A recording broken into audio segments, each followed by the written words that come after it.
Yeah hi friends, అందరికీ నమస్కారం.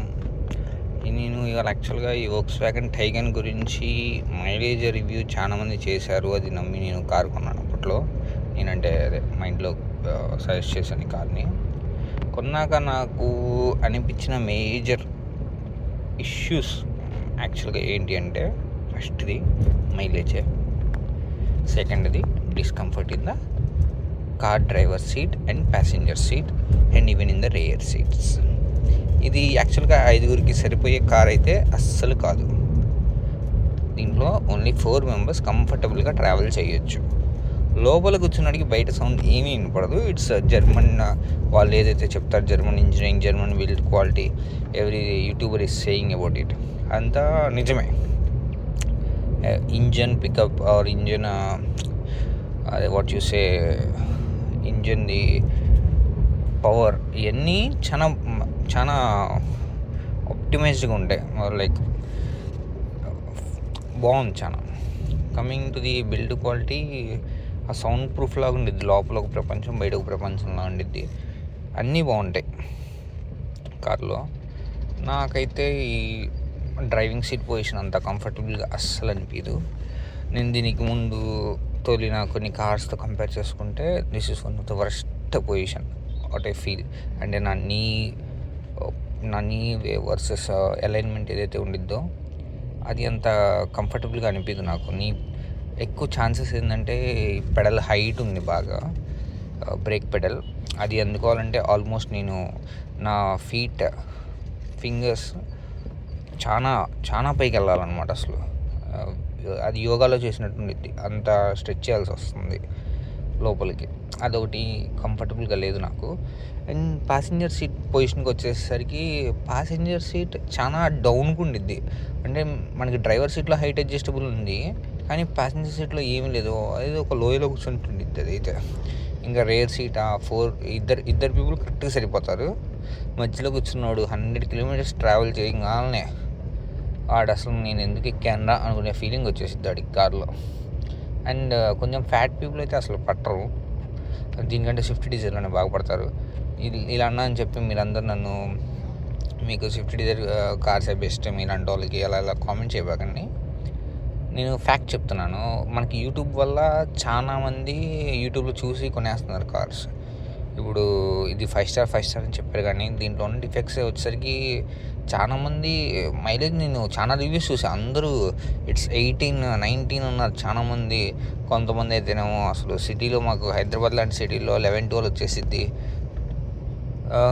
Highway మీద కాన్స్టెంట్ స్పీడ్ లైక్ 90, 100 క్రూజ్ చేయాలి. ఆర్పిఎం 2000 కంటే తక్కువ పెడితే 18 మైలేజ్ ఈజీగా వచ్చిందని చెప్పారు. ఆటోమేటిక్ గురించి మాట్లాడుతున్నాను నేను. కొంతమంది 21 కూడా క్లెయిమ్ చేశారు, నేను అన్నీ మాట్లాడట్లేదు.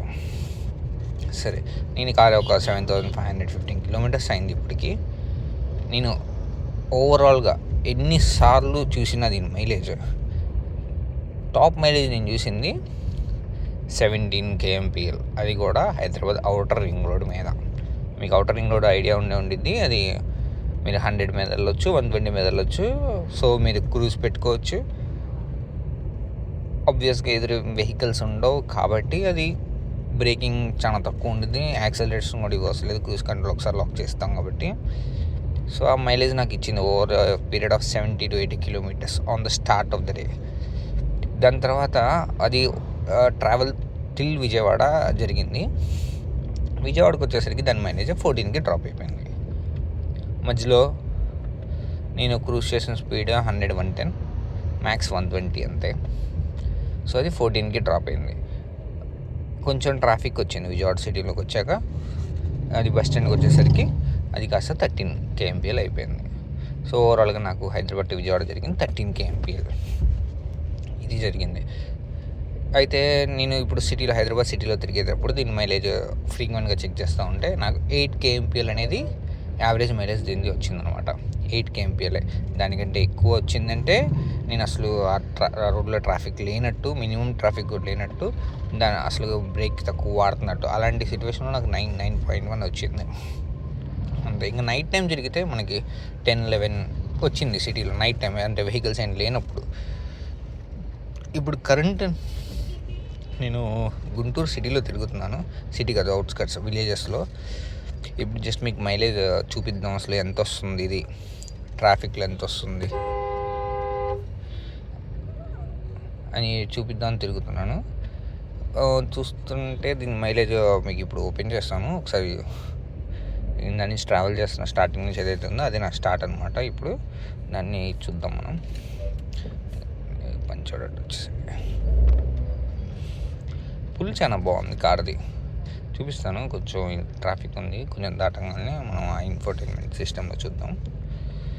అది యాక్యురేట్ మైలేజ్ అనమాట. అసలు అది ఎలా చూపిస్తే ఇంకా అదే కొన్ని కార్స్ లైక్ ఇంతకుముందు చూసిన స్విఫ్ట్ డిజైర్ కానీ వెన్యూ కానీ వీటిలో అది మనకి కొంచెం అటు ఇటుగా ఉండేది, కానీ ఇది మాత్రం పర్ఫెక్ట్ యాక్యురేట్. క్రాస్ కొట్టొచ్చా? లేదు, ఛాన్స్ లేదు.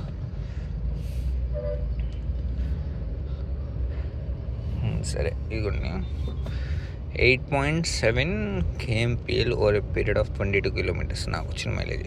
ఇది గుంటూరు విలేజెస్లో, గుంటూరు నుంచి మనం పొన్నూరు రోడ్ వెళ్ళే విలేజెస్లో నాకు వచ్చిన mileage 8.7 kmpl out of 23 kilometers. Since refuel చూద్దాం. ఇది మొన్న వచ్చేటప్పుడు చేయించాను హైదరాబాద్ నుంచి. 7.9 kilometers వచ్చింది అనమాట. 26. తర్వాత లాంగ్ టర్మ్ చూసుకుంటే మనకి 10.4 km/l 17